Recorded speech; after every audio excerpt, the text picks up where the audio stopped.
Soda bikarbona je siguran i učinkovit prirodni pripravak koji se može uspješno koristiti u vrtu za borbu protiv određenih štetnika, bolesti, pa čak i korova. Ona ne šteti ljudima, biljkama, biljnim proizvodima i korisnim insektima, uključujući pčele.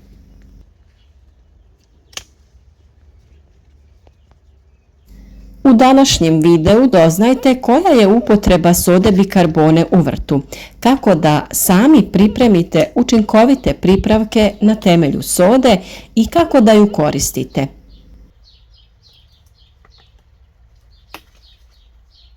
Evo nekoliko popularnih primjera upotrebe sode bikarbone u vašem vrtu.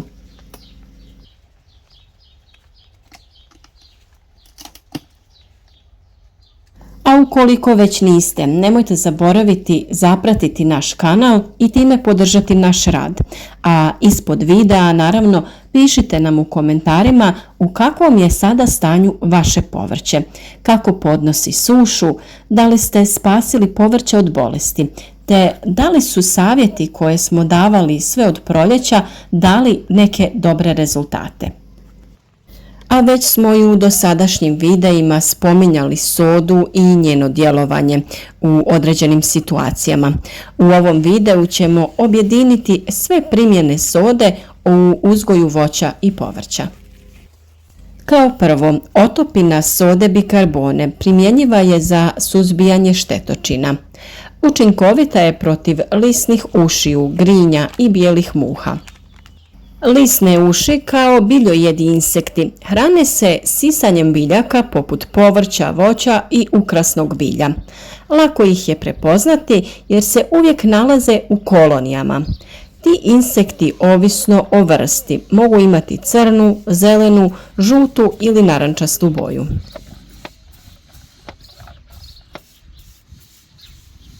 Sa druge strane imamo grinje. Protiv njih je soda bikarbona također jako učinkovita. Grinje su paučnjaci, među ostalim uključuju i crvenog pauka koji se često nalazi u biljkama.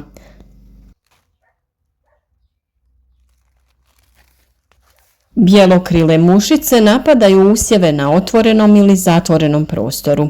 Svi ovi štetnici hrane se sisajući sok biljaka i potrebno je praćenje stanja. Prskanje soda bikarbonom protiv štetnika provodi se ručnom prskalicom ili na većim površinama leđnom prskalicom.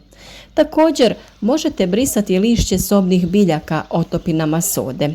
Tretmane u svakom slučaju treba ponoviti nekoliko puta u razmacima od 3 do 4 dana. Postupak pripreme otopine od sode bikarbone protiv štetnika je sljedeći. Dodajete 5 grama sode bikarbone u 1 litru tople vode. Sa tom otopinom potrebno je pošpricati zaražene biljke. Za bolji učinak i zadržavanje na biljkama dodajete pola kašičice ulja za kuhanje, pomiješate otopinu i protresete. A također možete dodati nekoliko kašičica tečnog sapuna ili sredstva za pranje suđa kako bi se bolje raspršilo i zadržalo na biljkama.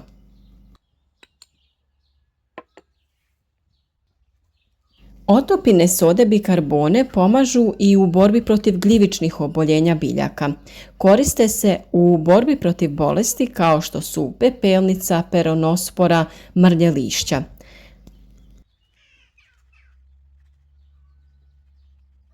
Izrada otopine sode bikarbone za borbu protiv biljnih bolesti je sljedeća. U 1 litru tople vode dodajete pola male kaškice sode bikarbone i malo sapuna. To sve pomiješate, protresete i sa tim tretirate zaražene biljke.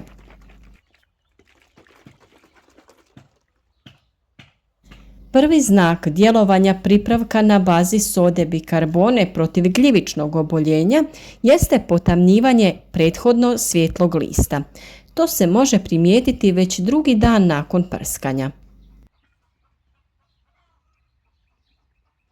Prskanje protiv gljivičnih bolesti provodi se prskalicama kao u slučaju prskanja protiv štetnika i također se ponavlja nekoliko puta radi boljeg djelovanja. Dodavanje ulja, sapuna, tekućine za pranje posuđa otopinama na bazi sode povećava prijanjanje pripravka na same biljke.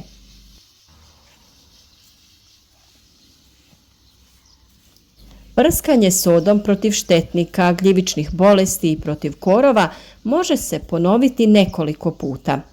Prirodni pripravci poput sode bikarbone ne djeluju brzo kao kemikalije, manje su invazivni, pa je preporučljivo koristiti sredstvo nekoliko puta ako je potrebno. A kada se radi o vremenu prskanja, najbolje je prskati u ranim večernjim satima jer je to vrijeme kada se smanjuje sunčeva svjetlost, snižava temperatura zraka i vjetar često prestaje.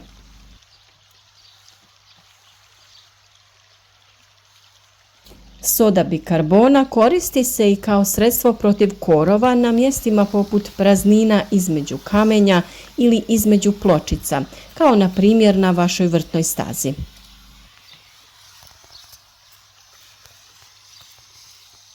Sredstvo za prskanje u tom slučaju pripremate tako što ćete u litru vode dodati 10 do 15 grama sode.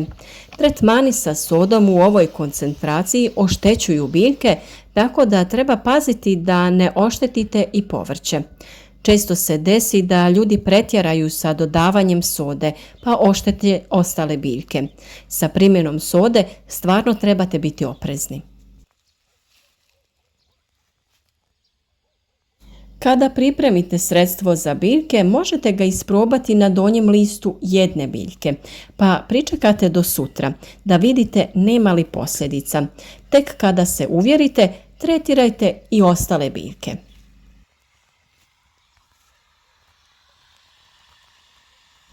Mravi igraju korisnu ulogu u vrtu, ali kada ih je previše, humci koje stvaraju otežavaju usjevima puštanje korijenja. Njihovu bi populaciju tada trebalo ograničiti. Kako se pokazalo, soda bikarbona izvrstan je prirodni pripravak za mrave u vrtu. Treba je posipati na mjestima gdje se mravi okupljaju i već drugi dan primijetiti ćete da mravi izbjegavaju taj prostor. Druga upotreba sode bikarbona je produljenje vijeka rezanog cvijeća. Otprilike pola kaškice sode bikarbone treba staviti u vazu sa vodom i pomiješati. Pripravak smanjuje uvenuće vašeg cvijeća. A kako biste se riješili puževa iz vašeg vrta, sodu bikarbonu možete koristiti na dva načina. Prva opcija jeste da pospete direktno po puževima.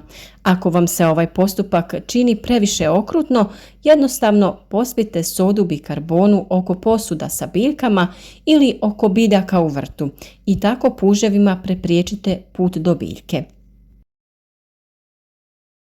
Kupusna muha i lisne sovice najčešći su nametnici na kupusu.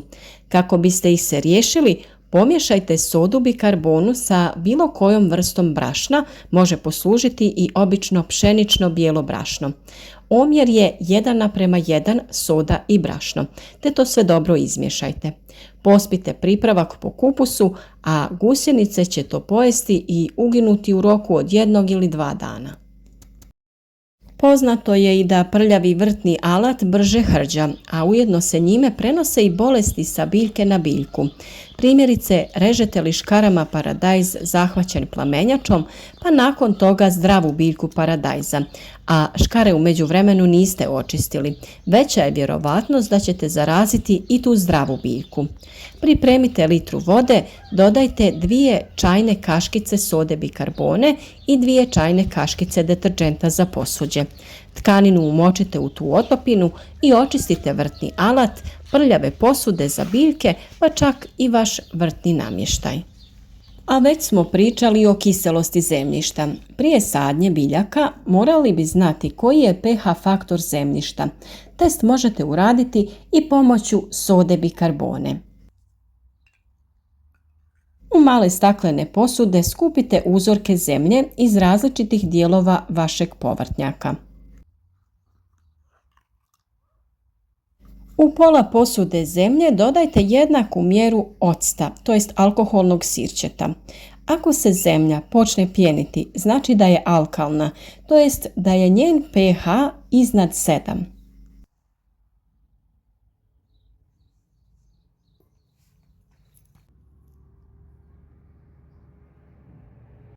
Ukoliko tu izostane reakcija, napravite drugi test. U pola čaše vode dodajte pola čaše zemlje da dobijete neku blatnu konsistenciju.